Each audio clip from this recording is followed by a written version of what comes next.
Prayer చేసుకుందాం. పరిశుద్ధుడా, విమోచకుడాని పరిశుద్ధమైన నామాన్ని బట్టి వందనాలు చెల్లించుకుంటున్నాను తండ్రి. ఉదయ కాలంలో నీ పాద సన్నిధికి వచ్చుటకు మమ్మల్ని బలపరుస్తున్నందుకు వందనాలు. నీ వాక్యం చదువుతుండగా ప్రభా మాతో మాట్లాడండి, నీ స్వరం వినిపించండి, సన్నిధి ఉంచమని యేసు నామములో స్తుతించి ప్రార్థించి వేడుకుంటున్నాను తండ్రి. కీర్తనలు 68వ అధ్యాయము 18 నుంచి లాస్ట్ వరకు చదువుకుందాం. నీవు అహరోణమైతివి పట్టబడిన వారిని. కీర్తనలు 68:18. నీవు అహరోణమైతివి పట్టబడిన వారిని చెరపట్టుకొని పోతివి. మనుషుల చేత నీవు కానుకలు తీసుకొని ఉన్నావు. యెహోవాను దేవుడు అక్కడ నివసించినట్లు విశ్వాసఘాతకుల చేత సహితం నీవు కానుకలు తీసుకొని ఉన్నావు. 19. ప్రభు స్తుతి నందును గాక. అనుదినము ఆయన మా భారమును భరించుచున్నాడు. దేవుడు మాకు రక్షణకర్త అయినాడు.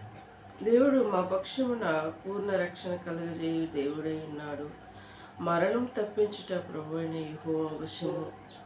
దేవుడు నిశ్చయంగా తన శత్రువుల తలలను పలుగొట్టును. మానసిక దోషములు వారి చేయు వారి వెంట్రుకల కలుగుగా పడైతేనే ఆయనను నలగొట్టును. ప్రభు సెలవిచ్చిన దేవునిగా నేను భాషానులో నుండి వారిని రప్పించేదను, అగాధ సముద్రంలో నుండి వారిని రప్పించేదను. వారి రక్తంలో నీవు నీ పాదములో ముంచుదువు. నీ శత్రువు నిన్ను కుక్క నాలుకకు భాగమగును. దేవా, నీ గమనము పరిశుద్ధ స్థలమునకు పోవు. నా రాజగు దేవుని గమనము వారు చూసి ఉన్నారు.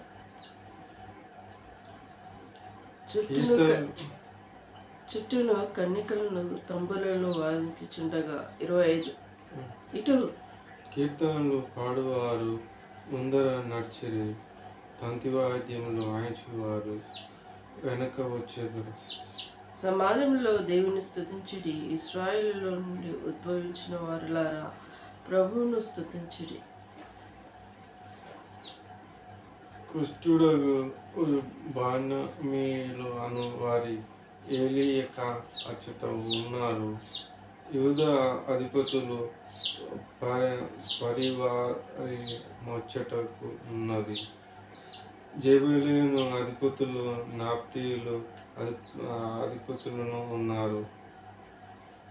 నీ దేవుడు నీ బలము కలగా నియమించి ఉన్నాడు. దేవా, నీవు మా కొరకు చేసిన దానిని బలపరచము. యెరూషలేములో నీ ఆలయమును బట్టి రాజులు నీ ఎదుకు కానుకలు తెచ్చెదరు. 30.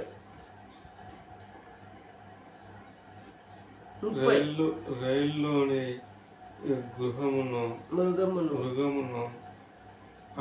ఆంబోతు గుంపును దూడల వంటి జనములను లొంగి వెండి కడ్డీలను తెచ్చినట్లుగా వాటిని గద్దింపుము. కలహప్రియుడు ఆయన చెదరగొట్టి ఉన్నాడు. ఐగుప్తులో నుండి ప్రభావాలను వచ్చెదరు. కుషీయులు దేవుని తట్టు తమ చేతులు చాచుకొని పరిగెత్తి వచ్చెదరు. భూరాజులారా, దేవుని గురించి పాడుడే, ప్రభు కీర్తించుడి. అనుదిన గానములు ఆకాశ వాహనమెక్కి దానిని కీర్తించుడి. ఆయన తన సర్వము వినబడజేయను. అది బలమైన స్వరమాయన. దేవునికి బలాతిశయము నారోపించుడి. మహిమోన్నతుడైన ఆయన ఇశ్రాయేలు మీద ఏలుచున్నాడు. అంతరిక్షమున ఆయన బలాతిశయము ఉన్నది. తన పరిశుద్ధ స్థలములలో దేవుడు భీకరుడు. ఇజ్రాయేలు దేవుడు తన ప్రజలకు బలక్రమములను అనుగ్రహించుచున్నాడు. దేవుని స్థుతి నందునుగా. దేవుడు స్థుతి నందునుగా.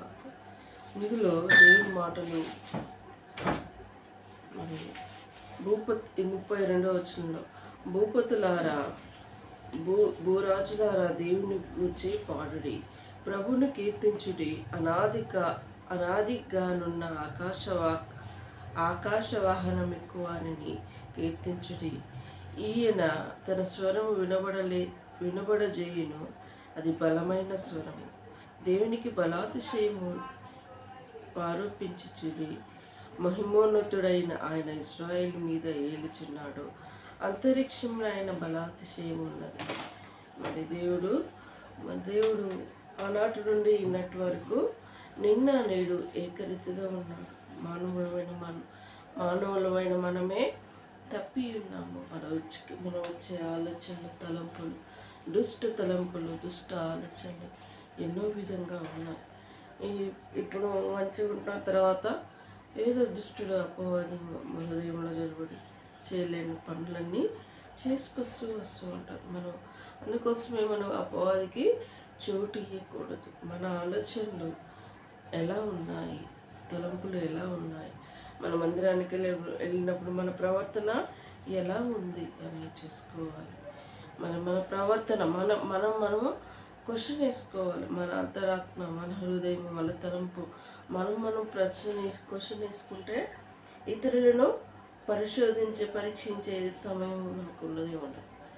మనల్ని చూసుకోకుండా ఇతరులను చూసేవారికే అంత టైం అంతా వేస్ట్ అయిపోతుంది. ఈనాడు అలానే ఉన్నారు జనులు.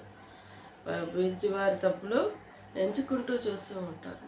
మనకు నీ స్థితి ఎలా ఉన్నది, నీ బ్రతుకు ఎలా ఉన్నది, నువ్వు దేవుని దృష్టిలో ఎలా ఉన్నావు, నీ ప్రవర్తన, మాట, తలంపు ఎలా ఉన్నది అని దేవుడు ఒకసారి జ్ఞాపకం చేస్తూ ఉన్నాడు. ఓ మానవుడా, ఓ క్రైస్తవుడా, ఈ ఉదయకాల సమయంలో ఈ లోకంలో ఎన్ని రోజులు ఉన్నా మరి జీవనోపాధికి బ్రతుకుతావు, జీవనోపాధికి కష్టపడుకుంటావు, సంపాదించుకుంటావు.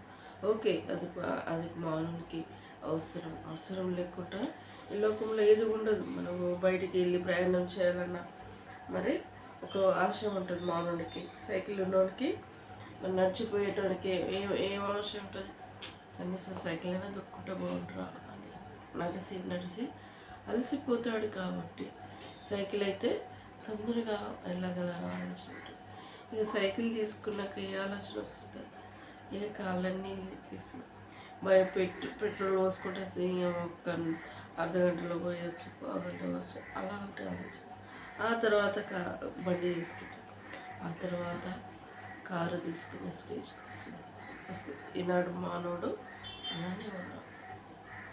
సో దేవుడు ఒక్కొక్క స్థితి నుంచి ఒక్కొక్క స్థితిలోకి నడిపిస్తూ ఉంటాడు.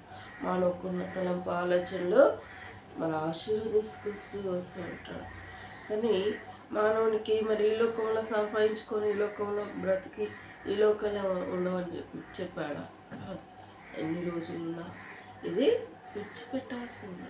దేవుడు పెట్టిన ఆత్మ దేవుని యుద్ధకు చేరుతుంది. కాబట్టి మన స్థితి, హృదయ ఆలోచన, తలంపులు ఎలా ఉన్నాయని మనం పరీక్షించుకుంటే ఇతరులకి మనం పరీక్షించే సమయం మనం ఇవ్వలేము. కొందరు ఎదుటి వాళ్ళ తప్పు చూస్తానికే ఉంటారు. ఎదుటి వాళ్ళు మంచిగా డ్రెస్సింగ్ వేసుకున్నారా, కటింగ్ చేసుకున్నారా, అన్నీ 1000 రూపాయలు చూస్తూ ఉంటారు.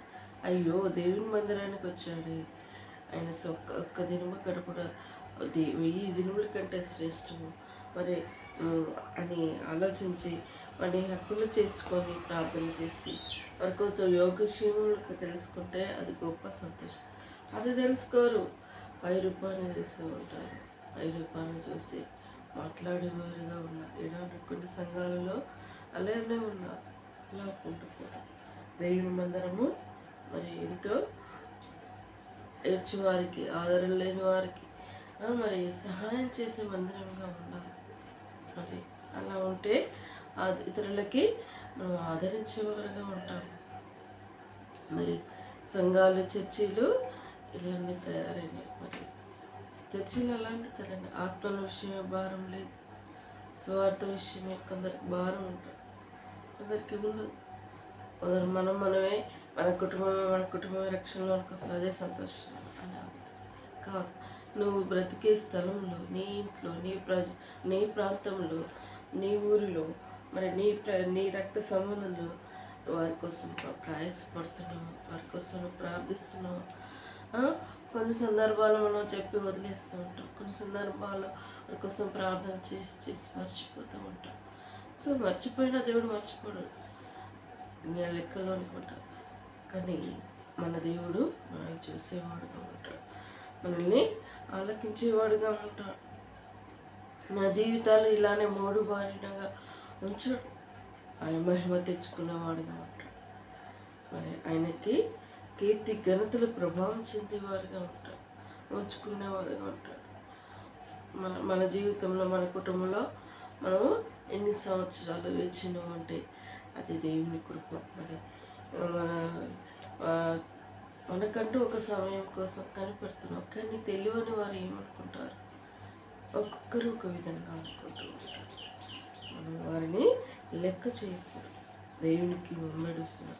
మనలో ఉన్న వాడు లోకంలో ఉన్నవానికంటే గొప్పవాడు, గొప్ప దేవుని కలిగి ఉన్నాం. మన మీద ఎవరైనా మాటలు అంటూ ఉంటే మన ఆ క్షణం మందే మనము బాధపడుతూ ఉంటాం. హే వెంటలోడ, హే పిచ్చిదానా, హే పగలదానా, మనకు సంబంధం అంటూ ఉంటారు. హే మైండ్ పని చేయట్లేదా అంటూ ఉంటారు. అనేటప్పుడు ఏంది నా మైండ్ పని చేయట్లేదా, నేను మెంటల్ అన్నా, నేను ఇట్లా అన్నా, మనకు అప్పుడే ఫైర్ కోపం అవసరం లేదు. మనము కోపపడాల్సిన అవసరం లేదు. మనం వాళ్ళ అనగానే మనం మెంటల్లోనే అవుతాము. వాళ్ళ అనగానే మనం అవుతామా? కాదు. వాళ్ళ హృదయంలో ఉండే వచ్చే మాట నోటి గుండా అనేస్తూ ఉంటాం. అంటే ఏంది? ఇక వాళ్ళు అన్నదానికి మన రియాక్షన్ అయ్యి నన్ను ఎందుకన్నావు, మన ఇంట్లో ఎవరు అంటారు? చిన్న చిన్న అంటారు కదా, మాట అంటే పడదు. అదే కాదే చూసుకో ఎక్కువ చూడవే అంటే నువ్వు ఎడబెట్టు, నువ్వు నాకు ముందు చెప్పరాదు అని మాట్లాడతాను. అంటే చూసుకునే ఓపిక ఉంది, చూసే ఓపిక ఉంది. ఫస్ట్ నేను చెప్పాలి. కొన్ని మనకు గుర్తుంటే, కొన్ని మనకు గుర్తుంటుంది. చూస్తే పలానా కాడ ఉండదు, చూసుకోవాలి. ఫస్ట్ ఉన్నదా లేదా చెప్పరాదు. ఇక అప్పుడు అన్నప్పుడు కోపం వస్తుందా రాదా? కోపం వస్తుంది. వాళ్ళ దగ్గర నేను రియాక్షన్ తీసుకుంటే నాకు వాకి అవుతాడు. ఇక మా అమ్మ అందరం ఉన్నాం అనుకో, ఇక పెద్ద గొడవ అవుతుంది. అందుకే గొడవ పడాల్సిన అవసరం లేదు. సపోర్ట్ చేయకపోయి మనం వాళ్ళు చేసే పని చెప్తే వాళ్ళు చేయరు. సపోర్ట్ చేయకపోయి వెతికిస్తే సపోర్ట్ చేయకుండా ఏమన్నంటే రివర్స్ గేరు మనల్ని ఒకటికి రెండు ముచ్చట్లు రెండు అంటూ ఉంటారు. ఓర్పు సహనాన్ని దేవుడు మనకి ఇస్తాడు. అంతే, దేవునికి అప్పచెప్పు. దేవుడి మాటలు దీవించి ఆశ్రయించుగాక ప్రార్థించుకున్నాం. పరిశుద్ధుడా, విమోచకుడా, నీ పరిశుద్ధమైన నామాన్ని బట్టి వందనాలు ప్రభా. తిరిగి ఈ రోజు కోసం సిద్ధపరిచినందుకు స్తుతిస్తున్నాను ప్రభా. ఆయన మరి నల్గొండకు వెళ్ళాలి, డ్రెస్ తెచ్చుకోవాలి. అంతేకాదు తమ్మిని మరి ఈమెయిల్ ఇంటిమేషన్ కార్డు మరి కంప్యూటర్ సిస్టమ్ మీద చూసేది ఉంటుంది ప్రభా. అది నీ చిత్తం బయలుపరచండి. తమ్ముని ఎగ్జామ్ విషయంలో మరి ఈమెయిల్ ఇంతవరకు రాలేదు, ఈ నెల 19 వరకు లాస్ట్ ప్రభా. మరి నీ చిత్తం ఏంటిదో మరి ఆర్ఆర్బీ ఎగ్జామ్ కోసం దేవాన్ని చిత్తం బయలుపరచండి, దాన్ని సిద్ధపరచండి ప్రభా. నీ చిత్తంలో ఉన్న జాబ్ని కనుక నేను ఎన్నో ఏర్పరచేయండి ప్రభా. ఏదైనా నీ చిత్తం కోసం కనిపెడుతున్నాను యేసయ్య తండ్రి. తమ్ముని విషయంలో జాబ్ దీవించండి, ఆశ్రయించండి ప్రభా. నిలబెట్టండి నాయన. నీ కృప సహాయం మార్గం సరళపరచండి. నీ పాద సన్నిధిలో ఎత్తిపెట్టి ప్రార్థిస్తున్నాను. మ్యారేజ్ విషయంలో కూడా మార్గం సరళపరచండి ప్రభా. ఇది నరుడు ఒంటరిగా ఉండటం మంచిది కాదు. సాటి అయిన సహకారాన్ని నిన్న ఏర్పాటు చేసే దేవుడు ప్రభా. నీ చిత్తంలో ఎవరు ఉన్నారో ప్రభా వారిని ఏ గృహానికి నడిపించండి ప్రభా. బెంగళూరు ముంబై ప్రపోజల్ విషయంలో ప్రభా మరి వారి ఆలోచనలు కూడా అనేకంగా ఉంటాయి ప్రభా. మరి అన్న విషయంలో తన కూతురు మ్యారేజ్ చేసేందుకు తనకి ఒక మెసేజ్ పెడతాను ప్రభా. మరి పాపకి ఎక్కడైనా చూస్తున్నా లేకపోతే అలానైనా ఇన్ఫర్మేషన్ కనుక్కుంటాను ప్రభా. నీ చిత్తం నాకు తెలియపరచమని ప్రార్థిస్తున్నాను ప్రభా. సహాయపడండి. ఏదేమైనప్పటికీ ప్రభా ఈ గృహంలో డిసెంబర్కు సంతోషం నింపమని నీ పాద సన్నిధిలో మొరపెట్టుకుంటున్నాను. మరణాలు లెక్కించండి ప్రభా. దైవలనైనా మా తల్లిదండ్రులు మా కోసం విజ్ఞాపన చేయకపోయినప్పటికీ, ప్రార్థన పరులు కాకపోయినప్పటికీ ప్రభా మా కోసం మా ప్రార్థనలు వినే దేవుడు, మా ఆలోచనలు తలంపులు వినే దేవుడు ప్రభా. సహాయపడమని స్థితిస్తూ శత్రుకుతంత్రాలు అయిపోచ్చండి. నా విషయంలో బెంగళూరు విషయంలో తనతో మాట్లాడండి. జాబ్ మరి నాయన ఇక్కడ ఎప్పుడైనా ఒక రోజు సెలవు ఉంటే ఇక్కడికి వచ్చుటకు నాయన అది కృపను దయచేయండి. అట్టి సమయం కోసం కనిపెడుతున్నాను.